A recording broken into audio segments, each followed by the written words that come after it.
Greetings, citizens. Hey you beautiful, creepy human being you, and welcome to today's true crime episode. I am so happy that you are here. I am so happy that somehow in all of this we're forced to deal with on the day-to-day, today you and I were able to find each other on this crazy little planet that we call home. My name is Brittany or Bratterstein, whichever you prefer, and today we're going to be discussing one of the most shocking, if not the most shocking case to ever come out of Sheboygan Falls, Wisconsin, and this was the murder of 78-year-old Barbara Olson. The brutality alone would have been enough to shake this quiet community, but what truly devastated and horrified everyone was who was responsible. Because Barbara Olson wasn't killed by a stranger.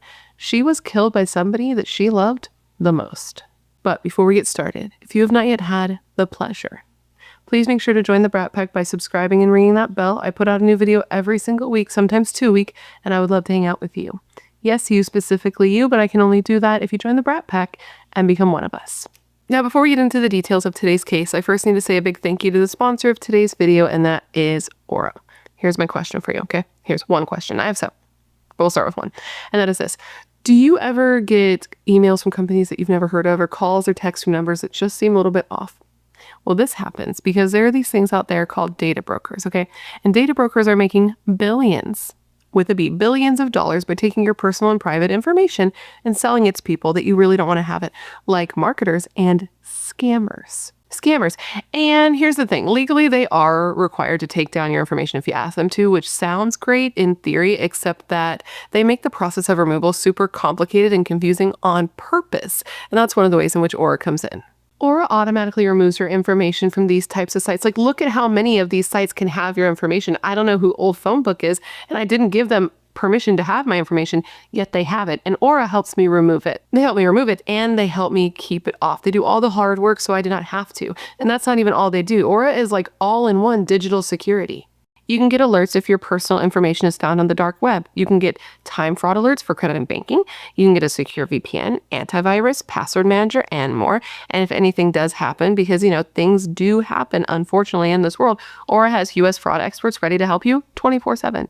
So you get all the online protection you could ever want or need in one place, and that's why I personally recommend Aura.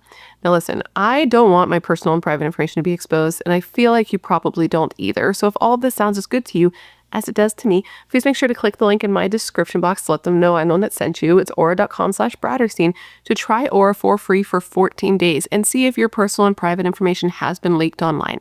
And if it has, let Aura help you put a stop to it today. Now, I just want to say a big thank you to Aura for partnering with me on today's video and continuing to partner with me on my channel. It's partners like Aura that make it possible for me to put out videos as consistently as I do. And a big thank you to you guys for always being so supportive of all of my sponsors. You rock. Don't ever change. So now with all that said, we can get into the story of the murder of Barbara Olson. I read all the things that you did not have to, and at the end of this video, I want you to answer the question of the day. I'm going to give it to you now so you can have it kicking around in your brain as we go through the details of this case, but of course I want you to answer once you have something to go on. But the question of the day is this. Do you think that Barbara Olson's killers should have been tried as adults? And do you think that their sentences were appropriate or excessive? Let me know all your thoughts in the comments below. I am curious to hear what you have to say with this one. So now with all of that said, come gather around and let me tell you the story of the murder of Barbara Olson. So our case today is going to begin on Tuesday. This is September 18th, 2012, and we are in Wisconsin. Specifically, we are with a woman named Judy. And Judy is at home and she's expecting a visit from her mother, but her mother never shows up. Now, this is odd because her mother, Barbara, did show up most mornings. That's kind of one of the perks that they had of living so close to one another, is getting to spend a lot of time together. But on this day, Barbara didn't show up. And Judy kind of put it out of her mind because it wasn't out of the realm of possibilities for her mom not to show up one day. But then came Wednesday. Okay, it's the next day, and Barbara didn't come over again. And now Judy is like, okay, something's going on here because her mom not showing up one day, sure, that could be explained away. But 2 days? No, it just wouldn't happen. Her mom would have come over or she would have spoken to her. So Judy starts calling her mom. She calls her and she calls her and she calls her and she gets no answer. And as hours tick by, she gets no call back. With that, Judy jumps in her car and she drives the couple minutes drive over to Sheboygan Falls, Wisconsin, which is about 60 miles from Milwaukee, in case you don't know where the area is, because I didn't know where the area was. And she's just going over to her mom's house because she needs to see firsthand that her mom's okay. You know what I mean? not talking to, we discussed this last week actually. I didn't mean to put these cases back to back, but having somebody you love who is older, who all of a sudden you don't hear from, is very concerning. So I can only imagine that her anxiety was going through the roof, and she just needed to see with her own eyes that her mom was okay. She gets to her mom's house at about 1 p.m. and she enters the home through the attached garage. And when she first walks in, she gets a little feeling of relief because she sees that her mom's car isn't there. So she's like, oh, her car's not there. She's not answering the phone. It's because she's just simply not home. But that little bit of hope was very quickly extinguished when she took in the garage a little bit further, because she sees that her mom is there. She's lying on the floor of the garage and her head is like covered with a blanket, and she's just surrounded by blood. So Judy quickly is like, oh my God, she leaves. She doesn't even try to go into the house. She runs to a neighbor's house where she calls 911 and just tells the operator over and over about the fact that there's just so much blood. When police arrived at the home, they found Barbara in terrible shape. She was dead, and it was clear she had been for a little while. And it was clear by looking at her, without even being able to see her face, because again, it was covered with this blanket, that she had been beaten. She had marks all over her arms, all over her legs, all over her bare feet, and there was a long blood trail that led from her house out to the garage where her body was found. Then it got worse, because when police removed the blanket from Barbara's head, they found that somebody had put her head, like wrapped her head in a black plastic bag, and then had secured it tightly around her neck with a belt. And when police removed these bags, they found that prior to her having the bags put over her head, she had been beaten so bad that it's like hard to even get there. Her skull was basically crushed. There were pieces that weren't even like there anymore, and she was completely unrecognizable. And I'm just so thankful her daughter didn't have to see her like that. So as I've described, this is a very intense scene. This is a very intense case. And those that knew Barbara and knew about this case could not understand who would kill this wonderful woman and why. Because she was said to just be this sweet, peaceful person that got along with literally everyone. She was born on July 2nd, 1934 in Wisconsin. She graduated from Bloomer High School in 1952, and then she attended Gale Institute in Minneapolis, Minnesota, while working part-time with her father. 2 years after high school, after she graduated high school, she married her husband, who was buried beside her a year after her death. This was a man named Wesley Olson. The two went on to have 2 daughters. This was Joy and Judy, the one who found her, and 1 son named Stephen. And throughout the years following, they went on to have 3 grandchildren and 2 great-grandchildren. Like, they just had such a full life. Now, at the time of her death, Barbara was retired. She had had several jobs throughout her life after graduating high school and going to college and all of that. But her last job, I believe, she worked as a customer service rep from 1974 to 1996, and that's when she retired, was in 1996. Now that Barbara was retired, she used her free time doing a variety of things that brought her joy. She liked trying to trace her family heritage back, and she did this until she reached King Edward III of England. She just loved learning about her family history. She also loved music. She played piano. She loved scrapbooking and reading and sewing and knitting and quilting, and she loved to travel, and she loved watching the Green Bay Packers.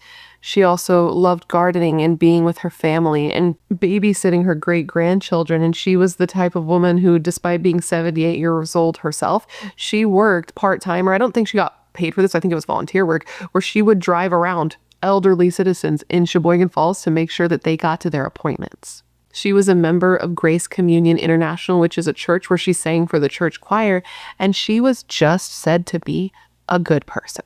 A good person who was killed so brutally, dude, and at the scene. So police are at the scene, and by looking at the scene, they can tell a couple of things. 1, this murder was vicious.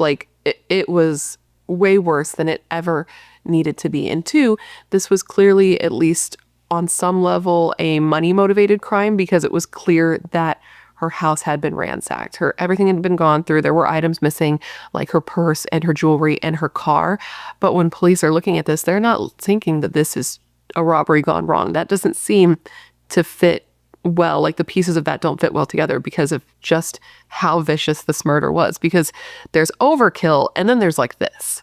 And this was the vicious overkill of a wonderful woman, somebody's mother, somebody's grandmother, somebody's great-grandmother. And what made this all the more shocking too is that the area where this happened was an area that didn't really get crimes like this. Like when this murder happened, it was 2012. And the last murder to happen before this was in 1996, before Barbara's killers were even born. I'm going to go ahead and continue while you sit here and try to do that math. Now, thankfully with this case, police were going to get answers rather quickly because just hours after Barbara's body was found, one suspect was in custody being questioned. The next day, another suspect would be brought in and be questioned, right? And within 2 days of Barbara's body being found, 2 arrests were made. And the 2 people that were arrested were preteens from a nearby middle school. Okay, the 2 arrested were 2 13-year-old boys named Nathan Papp and Antonio Barbeau. And Antonio Barbeau was Barbara Olson's great-grandson. I'm going to let that sink in because this horrific murder I have described to you was committed by 2 13-year-old boys. It's insane. 8th graders. So let's start with talking about Antonio here, Barbara's great-grandson. He went by the nickname Tony, so there's a good chance that throughout this video I will bounce between Antonio and Tony, but just know right now, Antonio and Tony, same dude. So police bring him in to question him, and though he is 13 years old, he's questioned without a parent and without a lawyer, and he like waived his rights and agreed to talk to police. Now, should a 13-year-old be able to legally waive their rights? You let me know what you think. I do think there's a little bit of like a gray area there because like, have you met a 13-year-old? Should they be making any decisions for themselves? I mean, not this one because he made terrible decisions, but this is a situation. Now, at first when Antonio sits down with police, he seems pretty calm. He's the type of kid that is not a stranger to sitting and talking with law enforcement because at the time that he's sitting down with police now, he probably thought he was sitting down with police for a totally different reason. Because, okay, let me explain. Antonio seemed to have gotten in trouble with the law here and there in the years leading up to this murder. And so he was often sitting down with police. And even at the time that he's being interviewed by police, he's already in trouble. I guess he had been getting into some trouble. He had been committing some crimes, breaking into some houses, stealing some stuff, and had even been breaking into the houses of friends he had and been losing friends because of that. And one of these friends was a guy named Nick. And apparently Antonio had broken into Nick's house like a bunch of times, but they weren't sure that it was him. So his family ended up installing cameras.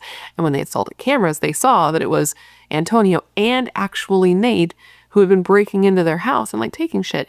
And I guess Antonio and Nate were often in collusion when it came to committing crimes. They were little partners in crime.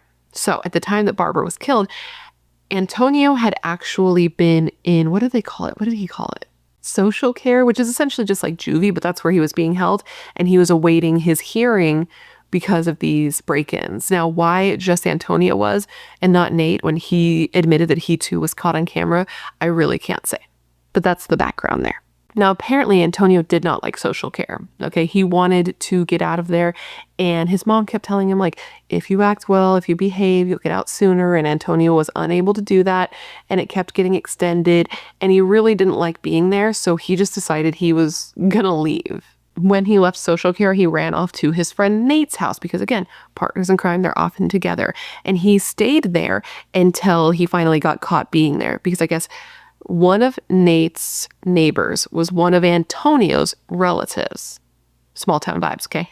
And this relative knew that Antonio had ran away and was in trouble with the law and that people were looking for him. So when he saw, or he or she, when the relative saw that Antonio was at Nate's, they got in contact with Antonio's mom and he got picked up and brought back home until they could figure out what they were going to do with the whole social care, breaking and entering, his whole legal troubles, right? And he got sent back home with his mom on Tuesday, the same day that Barbara's body was found. So now when he's sitting down with police and he's about to be questioned about Barbara's murder, he doesn't know that. He probably thinks it has to do with all this other stuff because he was expecting to be meeting with police about this. And so he goes in more relaxed, more calm. Great. The scene has been set. Scene. So police sit down with Antonio and they ask him, about the days around the murder, right? They ask him where he had been on Monday, what he had done on Monday. And he tells police he was pretty sure he slept in till 2 p.m. He said the night before, Sunday night, he had spent the night with a friend because he had acknowledged that he had ran away. And when asked what friend it was, he couldn't really give a name at first. Like, he was pretty vague. He was reluctant to talk about who the friend was, where they had been, what they had been doing. And eventually he did admit that the friend was probably his friend Nate, which was Nathan Papp. But the thing is, Antonio seemed to be like wanting to pretend like he couldn't remember the answer to simple questions, even though this would have just been like 1 or 2 days before. Like, you don't remember where you spent the night when you ran away from social care? That didn't make a lot of sense to police. What's that I smell? Bullshit. Anyways, eventually what they get out of him is that he went to Nate's house on Sunday, spent the night on Sunday. Monday, the boys were both supposed to go to school, but, Antonio didn't go to school. Nate did go to school. And while Nate was at school, he just stayed at Nate's house and he hung out, watched TV until Nate got home. And then they hung out all day on Monday. He spent the night again at Nate's house on Tuesday. Nate skipped school and the two just hung out and spent time together until eventually, Antonio got picked up by his family. When asked specifically what the two did together, he just said that they hung out and walked around, that there wasn't anything memorable at all. The detectives move on to questioning him more specifically about Monday, and that's because they believe that Barbara was killed on Monday. Like, that's what they had come to. So they ask him, like, hey, you're saying you were at Nate's all day on Monday, right? And that you didn't go anywhere, you just hung around, walked around, etc, etc. Now, what would you say if I told you that we had talked to some people who said you weren't at Nate's all day on Monday? What would you say to that? And he said that would happen. He got very defensive. He's like, well, I would say that wasn't true because nobody would know because I was a runaway anyway. Nobody knew where I was. He was then asked if during that time, during those days, he had been in a car at all, if he knew somebody who had a car, if he had driven a car, things like that. And eventually he finally did admit that, yes, he had been in a car for a short period of time, that he and Nate had taken Nate's mom's car and driven around the block. And police tried to determine what this car looked like. And he said it was just a crappy, beaten down, red piece of crap, basically, which I took offense to on Nate's mom's behalf because, like, she, I'm sure, was working hard and doing the best she could. But anyways, I'm just getting defensive on the behalf of a woman that I do not know in any way. But the reason that police are asking him this, because he doesn't know this yet, is that somebody had seen somebody. What? A neighbor had seen somebody driving away from Barbara's house on Monday at about 4:30 p.m., driving at a great rate of speed, like super fast. Though the car they were driving wasn't a red car, so they're just trying to, they know things, but he doesn't know what they know. So they're trying to catch him up in lies. Speaking of, the cops asked him all types of questions to try to sort of paint him into a corner to get him to give a definitive answer so that they could determine how truthful he was being. He was asked, how he made money, if he got an allowance, how he would get food if he needed it. They asked him if he did drugs, how long it had been since he last did drugs. They asked about his clothes and his shoes and asked if there was any blood on them. They asked when he last went out to eat, all trying to get him to give those definitive answers.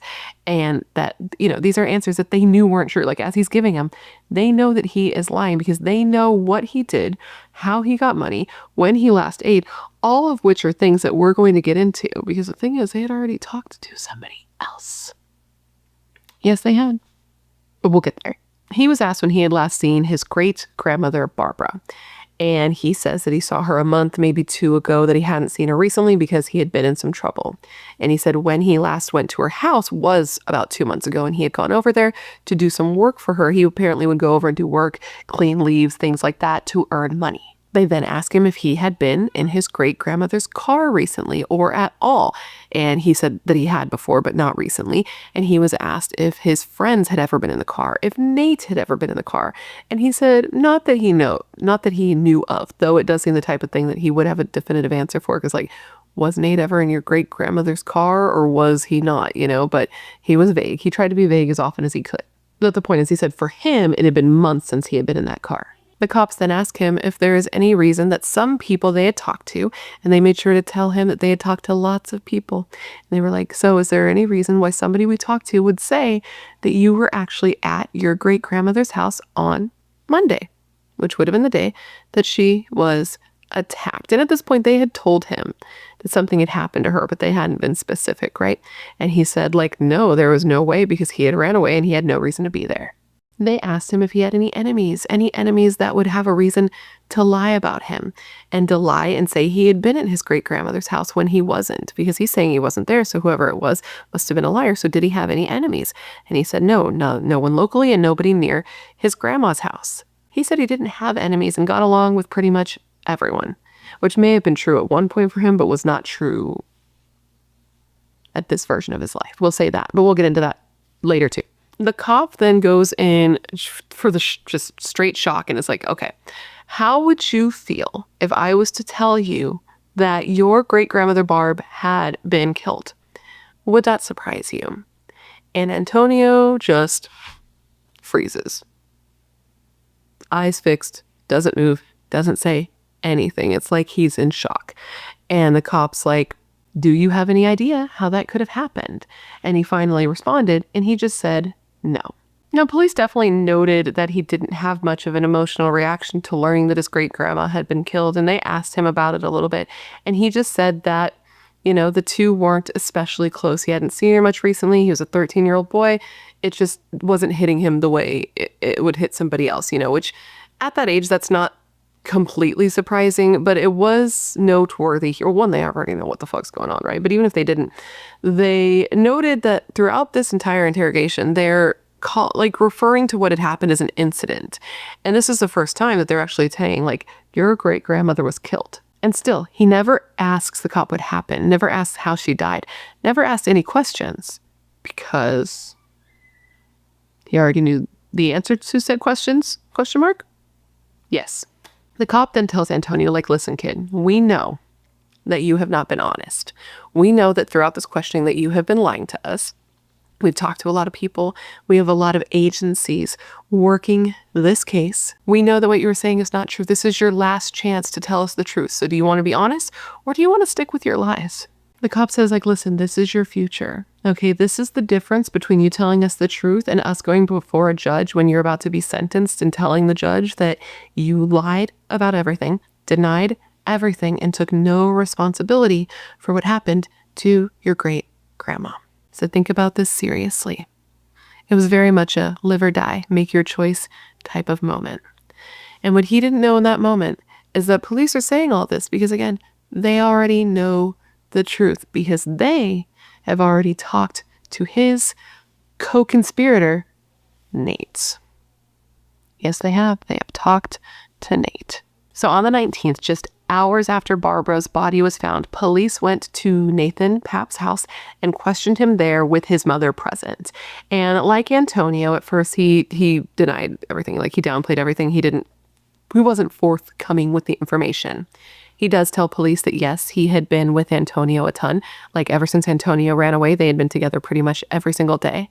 And that when they were hanging out, they were just kind of walking around, dicking around, not doing anything noteworthy. He's asked about the clothes he was wearing the day of the murder. He's asked about the shoes he was wearing the day of the murder.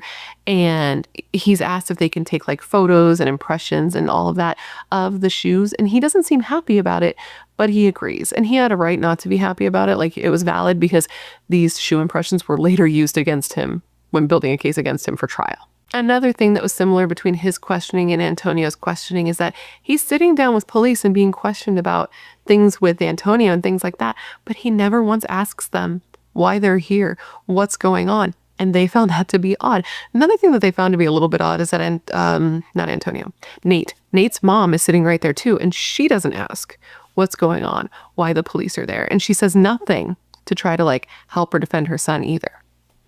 Which makes me wonder if she knew, but that's just a question on my behalf. I have zero idea if she did, but police were like, neither of you were curious why we're fucking here? Is this an everyday, is this just a rather normal Tuesday? Wednesday? Hello? So the investigator who's questioning him just straight up tells him listen, okay, I know that you've gotten in trouble with Tino before, and I don't know if you were involved with this. Not saying what this was, but Nate knows what this is, right? And the cop's like, listen, I know you were at school and you were at home and maybe you weren't involved at all. Maybe he just told you about it and you're covering up for him. But listen, I know you want to be a good friend, but you should not go down with him for something this serious. And this was very effective because that's when he asked, okay, can I write down what happened? And prior to this, he's not even asking any questions, so he doesn't really know why they're there. He's like, can I write down what happened? Because I guess he couldn't bring himself to say these words in front of his mother. And of course, the cop's like, yes, here, paper, pen, please write down what happened. And Nathan sits there and writes on this paper while sobbing, and he writes 9 words. And these 9 words were, quote, "He killed his grandma, and I was with him." Now, when the cop reads this, the cop's like, okay, I can tell that you are scared, but I need you to know that based on what you've just told me, I now need to read you your Miranda rights. So he is Mirandized. And then the cop asks him, like, okay, did you feel like you needed to write this down because you were too scared to say out loud what you did with your mom?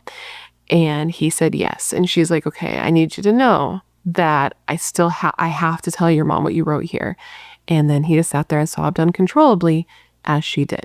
Now, back to Antonio. They're sitting there. They're telling him, we need you to tell the truth. We know everything you're saying is a lie, etc., etc.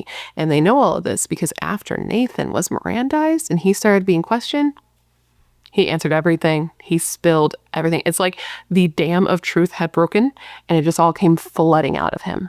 But even without knowing that, I think the cops had properly expressed to Antonio that they knew what was up and that he was feeling that he knew his goose was cooked, because he sat there and he told the cop, he's like, okay, I'm going to tell you everything I said wasn't 100% true. So the cop's like, okay, clarify for me. Clarify to me what was the truth and what was a lie so we can figure out what actually happened here. And now I'm going to tell you what happened here based on a mixed accounts from both Nathan and Antonio, and I'll let you know where their accounts differed. Now, according to Nathan, he and Antonio had been hanging out often since he had run away from the juvenile situation that he was in. And he said that they had been together on Sunday. They spent the night together. He went to school. And when he came home from school, Antonio randomly, unpromptedly told him, like, listen, I know where we can get some money. He then told Nathan that his great-grandmother was somewhat rich, and he thought that he could go to her house, he could get her PIN from her card, and then they could withdraw all of her money and have money. Now, Antonio had the impression that his great-grandma was somewhat rich because, again, he would go to her house, he would do yard work for her and things like that to earn money, and had before even stole cash from her house.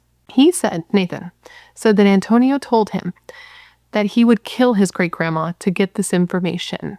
He said that Antonio's plan was to go there, scare her into giving the card and the PIN information, and once he had it, he would beat her to death. Now, Antonio's initial accounts of this are pretty different from Nathan's, because at first he says that this murder wasn't planned at all. It was spur of the moment, that they had initially gone to Barbara's just to rob her and that things went wrong, though his account of that would change, and we'll get into that a little bit later. Eventually, he ends up telling the police that, yes, this was a planned murder, but it wasn't just him. Him and Nate had sat down and planned all of this together.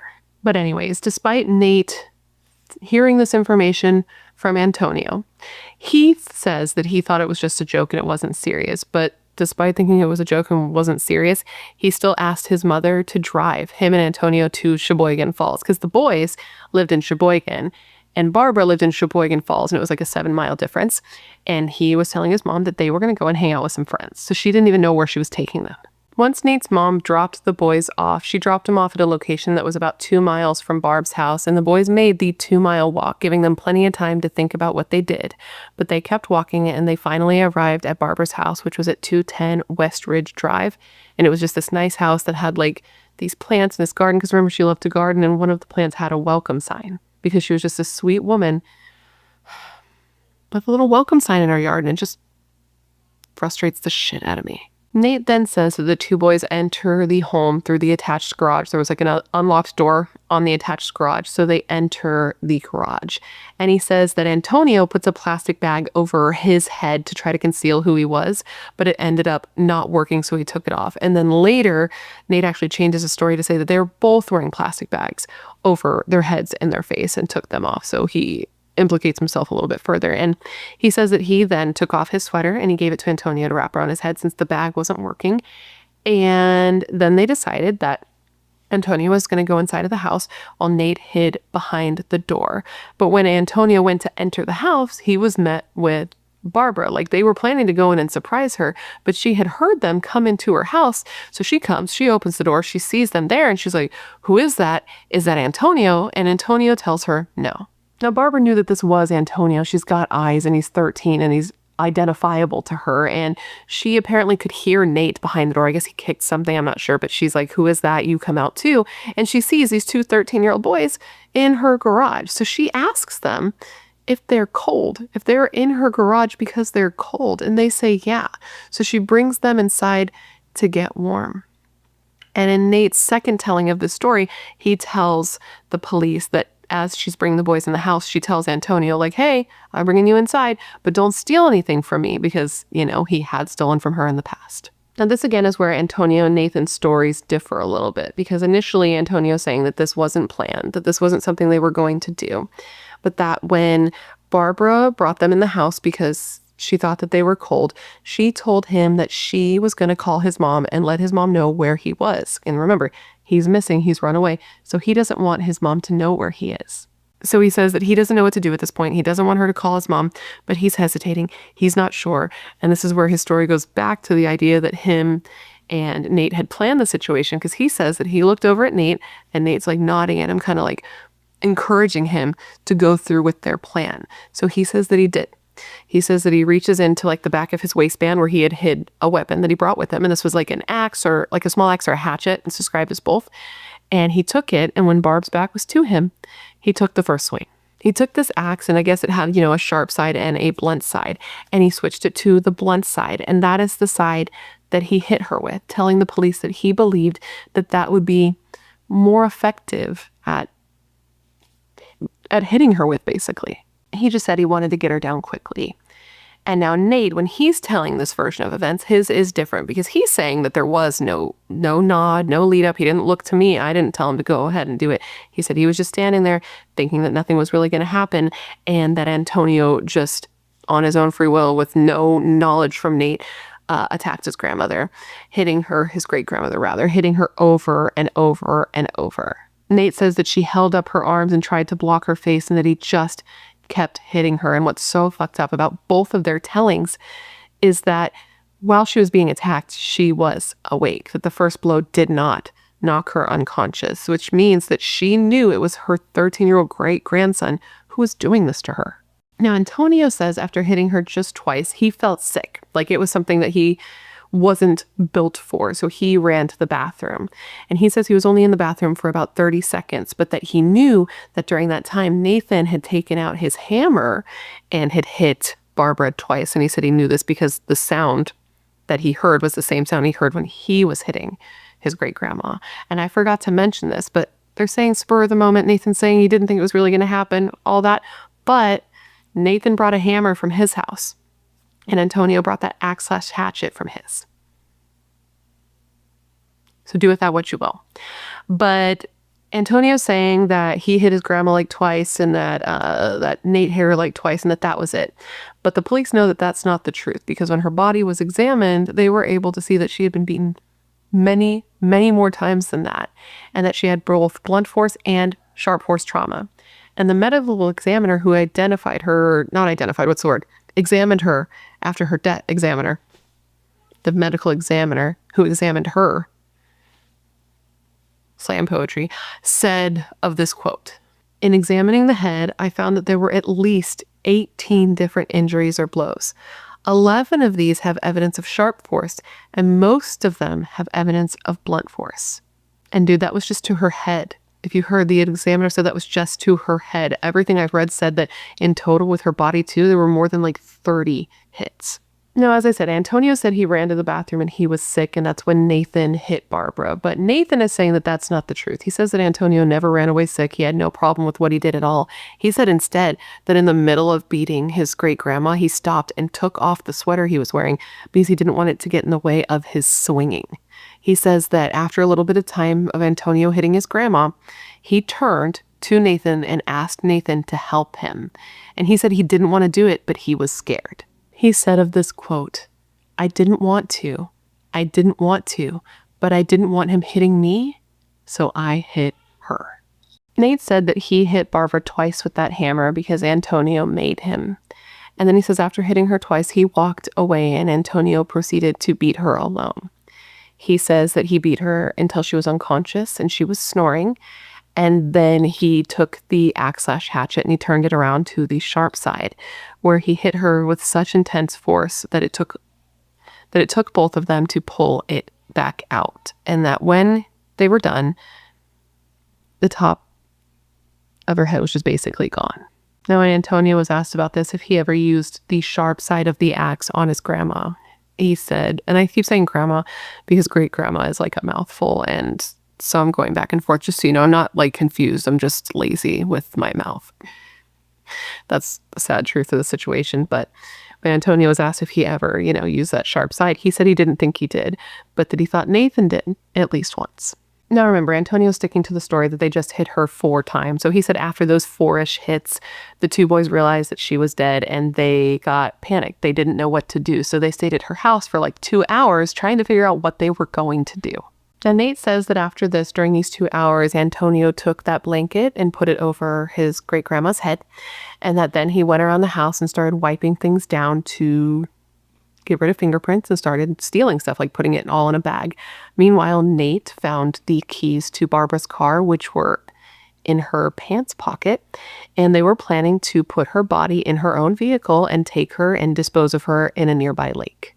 Nate says this is actually why they had put that bag over her head with the belt. They had beat her so bad that she was bleeding so much that they wanted to put her head in the bag to stop the bleeding so it wouldn't get in the car, basically. And Nate said that he took off his own belt to wrap around her neck to hold the bags in place. Though Antonio says that the bags were put over her head because he couldn't stand to look at her in that condition. So you'll have to figure out which version of that you think is true, or maybe it's both. I don't know. Now, their initial plan did not work, obviously. They didn't get her to the lake. They were able to drag her from her house out to the garage, but they weren't able to get her into the car. So they then tried to drag her back into the house, but they weren't even able to lift her like over the steps to get back in the house. So they just left her there and put that blanket like over her head. And then they decided they were going to steal her car. Nate says that Antonio told him to drive, so he did. He took a pillow from Barbara's bedroom to put in the seat so he could sit on it to see over the steering wheel. Because again, these are children. And then they pulled out of her garage and closed the door behind them so nobody would find her, and drove the 7 miles back to Nate's house, parking her car, Barbara's car, at a nearby church, and then just walking home. On the way, he says that Antonio went through Barbara's purse, which he had stolen, and he took her money, and then they threw the purse down a sewer drain that was near Nate's house, and then they just went back to his house. They changed their clothes, they hid the bloody clothes and Barbara's gold watch, and then that night, they just went to sleep. Now, you may remember initially Antonio is saying that this wasn't a planned murder, this was spur of the moment, okay? So when they go through the entire story, they'd already gone through it with Nate, now they've gone through it with Antonio, and his first version is where he's saying that it wasn't planned, it was spur of the moment, and that he just panicked at the idea of her calling his mom, right? But the police sit there with him and they're like, okay, so you're saying that this was spur of the moment, that it wasn't planned, but you brought an axe, and he brought a hammer. So how can you explain that this was spur of the moment when you literally had things to commit a murder with you? And it was when presented with that information that he finally admitted that no, this was planned, that he and Nathan sat and planned out the entire thing, what they would do and then how they would try to get away with it. So they asked him, like, why did you do this? Why did you plan this? And Antonio said, quote, I think it was mainly for the money.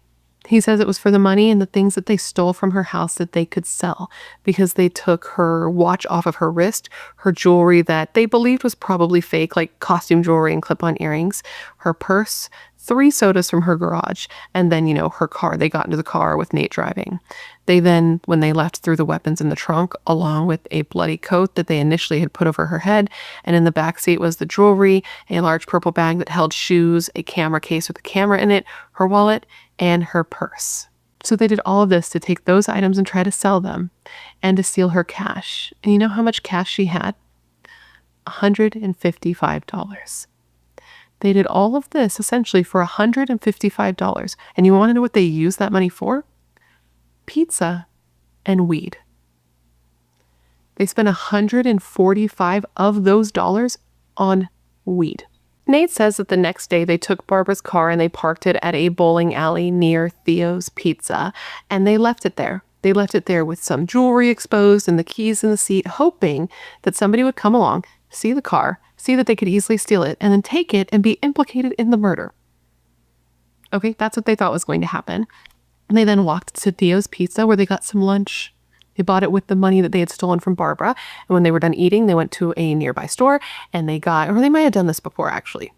During this time, they went to a nearby store, they bought cleaning supplies, and they went and cleaned up the whole inside of the car. And then they walked back to Nate's house. They walked back to Nate's house, and that's where he ended up being spotted by a relative and taken home. Oh, he is Antonio. Antonio, spotted by the relative, taken home. Now, when all was said and done with this questioning, Antonio was asked if he had any questions for police. And his only question was, how much time am I going to get? And the cop was like, listen, I don't know. I don't know how much time you're going to get. All I can tell you for sure is that you are going to be charged with murder. You're going to be charged with the first-degree intentional murder of your great-grandmother, Barbara Olson. And that's exactly what happened. Both of these boys were charged with their murder. Both of them were given bail of $1 million. Both of them were lucky. They were lucky that they were as young as they were, because neither of them could be eligible for the death penalty or even automatic life in prison without the possibility of parole. But they were going to be charged as adults. Now, this was the type of case that really made people question if there was evil in this world, because who could do something? How could something like this exist and that not be the case? But the prosecutor who handled this case said that this case was the exception, not the rule, when it came to human nature. Okay, the prosecutor said that he had been a prosecutor for 23 years. And of all the people he had prosecuted, only 2 other cases gave him like the pause that this one did.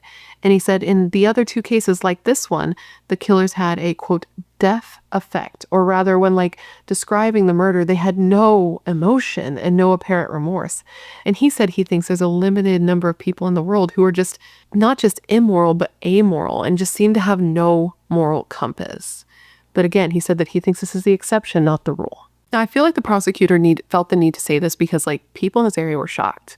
This was not a big area, and many people knew these kids. These kids had gone to the same elementary school, had gone to the same middle school, and went to the school with these kids. Like the principal at the middle school where the kids went started sending letters home to the parents, letting them know what happened and letting them know that they were going to have people there and crisis intervention teams to try to help anybody who was having trouble dealing with this information, because again, people knew these kids. People would see them like out in the neighborhood, walking around, talking to other kids on the corner, riding their bike. Like they were fixtures in the neighborhood. They grew up there.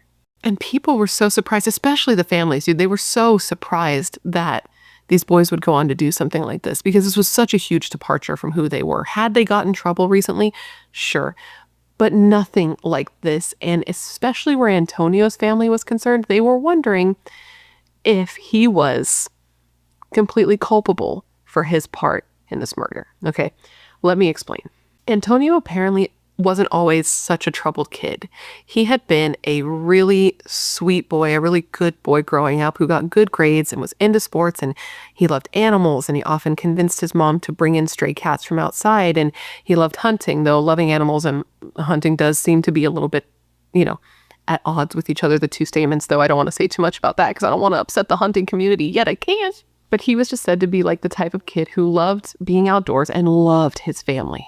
He was close with his family, including his great-grandma Barb. She had moved to Sheboygan Falls like 8 years, I think, before she was murdered, and she was close with him. She often babysat him. She went to his football games. She would bring him over so that he could help her garden, and then she would give him all of this praise and tell him how great and wonderful he was and how much she appreciated all of the help that he gave her and how much she valued the time that they spent together.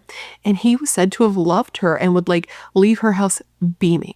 His step-grandfather said that Antonio loved Barbara dearly, and that anyone that's saying that he's a cold, callous monster is just simply wrong. He is so far from that. He said that like he can't say what made this whole thing happen, but he knows that Antonio feels terrible about it. Because here's the thing. He was this great, sweet, loving kid, but everything changed for him around the time that he went into the 5th grade. So I think he would have been, 10 years old? Yeah, it was when he was like 10 years old. And he actually got hit by a car. Okay, he had been out riding his bike. I think he was riding his bike to school. And a car hit him so hard that there was like his footprint in the bumper and his handprint on the hood. And like his hair was stuck in the cracked windshield. It was really bad to the point that he had to be helicopter ridden, airlifted to a children's hospital where he sustained a traumatic brain injury. So then he was in the hospital for 3 days and then did several weeks of recovery after that before he was able to like get in the swing of his new normal. And apparently this wasn't even his first head injury. It was either, was it 2 weeks or 2 months? 2 weeks. 2 weeks before the car accident, he had actually gotten another concussion, like a previous concussion, when he was playing football with some friends. And then 6 months after the car accident, he got yet another concussion. So he had had several concussions, several brain injuries during that time. And it was said that the after effects of these concussions lasted with him for like a long time, for like years, which I did not know was a thing, but apparently post-concussion syndrome is a thing. And it's a thing that about 10 to 15 people who get concussions get. And basically it gives you lingering effects that can last months or years. Antonio basically said that he had a lot of anger because of this, because of his head injury. He wasn't allowed to do a lot of the things that he wanted to do because they didn't want to risk him getting another head injury. Like he said he wanted to play football or do like MMA fighting and things like that. And he couldn't because they were worried about his head. So in addition to having a brain injury, which we do know can change people, especially younger people, which is why one of the reasons why brain injuries are one of my most, like the thing I'm most scared of when it comes to being like a mother of a child is that, plus the anger he feels at like not being able to live the life he wants to live due to the brain injury. Now, people who knew him, family, and even friends said that he was never the same after the accident, that he just became a different version of himself. He became totally closed off. He started hanging out with like more troublesome kids and became a troublesome kid himself. He started being the type of kid who was like rude and disrespectful to kids that weren't in his circle of friends. He was a little bit of a bully, and he found himself getting in trouble more often at school because he would like lose his temper often and have like outbursts, even cussing at teachers. His family said prior to this, he was a happy-go-lucky, fun-loving kid who would talk and would talk. He was a talkative kid, talking to the point that like when you were done talking, he was still yapping. Can relate. And that just after the accident, it was nothing like that. He still seemed to like enjoy being around people, but it was kind of like his social battery would drain out super quickly. They said he also seemed to have issues with reasoning and logic, which caused him to get in trouble at school, and he started to have like erratic and unpredictable behavior. And I will say that that does seem to be true, because murdering your great-grandmother is something that I think most people would not have predicted. Anyways, now as I said, both of these boys were being tried as adults, and I guess their attorneys tried to get their hearings moved to juvenile court, but in order to do that, you have to be able to prove that the needs that they had could not be addressed in criminal court.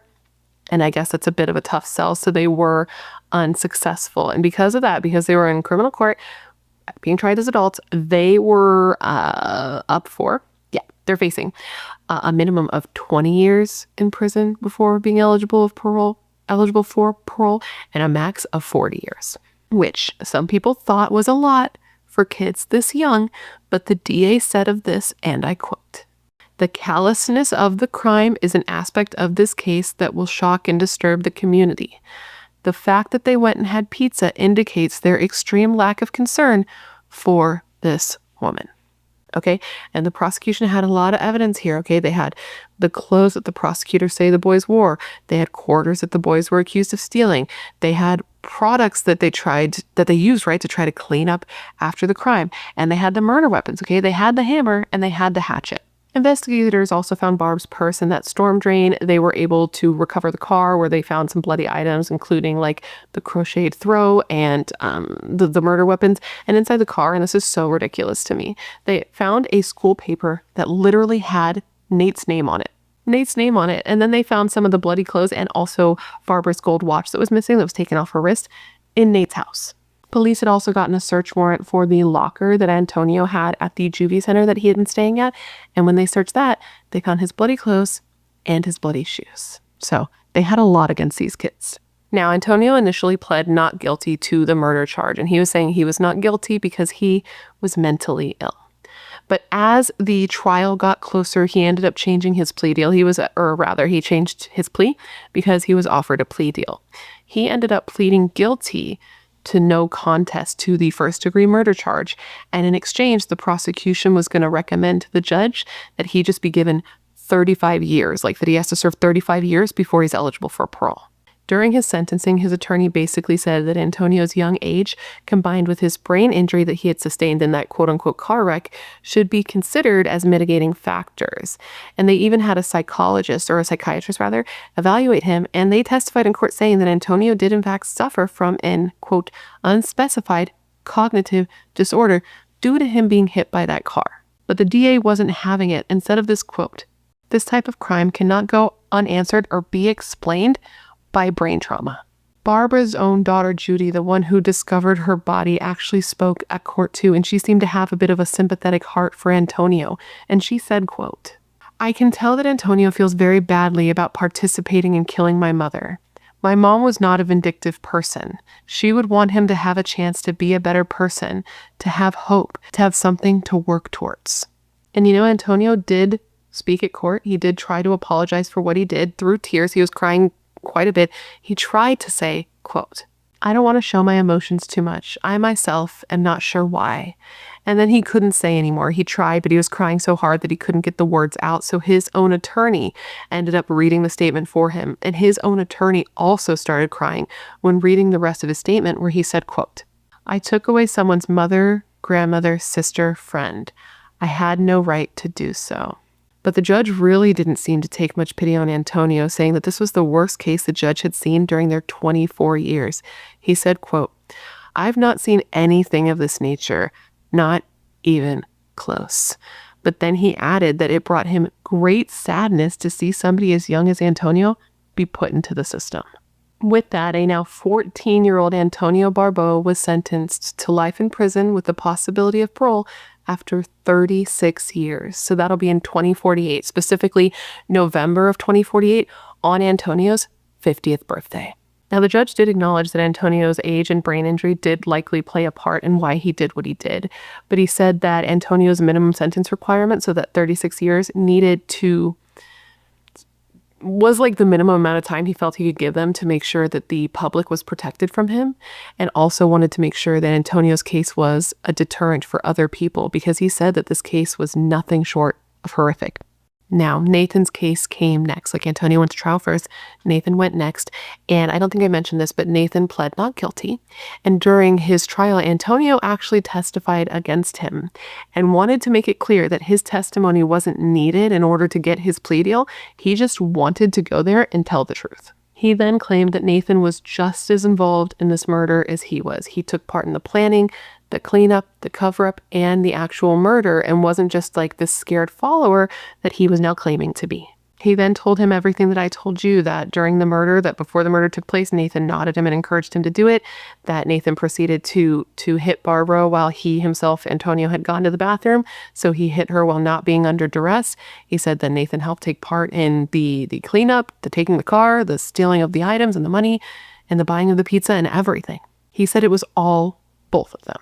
Now, Nathan did take the stand in his own defense, and he said that he did not believe that they were really going to hurt Barbara. He thought that they were just going to rob her, and that Antonio wasn't being serious. He said they brought the weapons because he thought they were just going to scare her, and he said that he only hit Barbara with the hammer because he was afraid that if he didn't, Antonio would attack him. Because, as he says, Antonio was hitting Barbara with like a blank stare with no emotion, so he was scared of him. Now, the defense did use a videotape of Antonio's confession to prove that Antonio was a liar, and that he only gave more information that, implicated him and then implicated Nate when he was pushed into a corner and shown more things that proved he was a liar.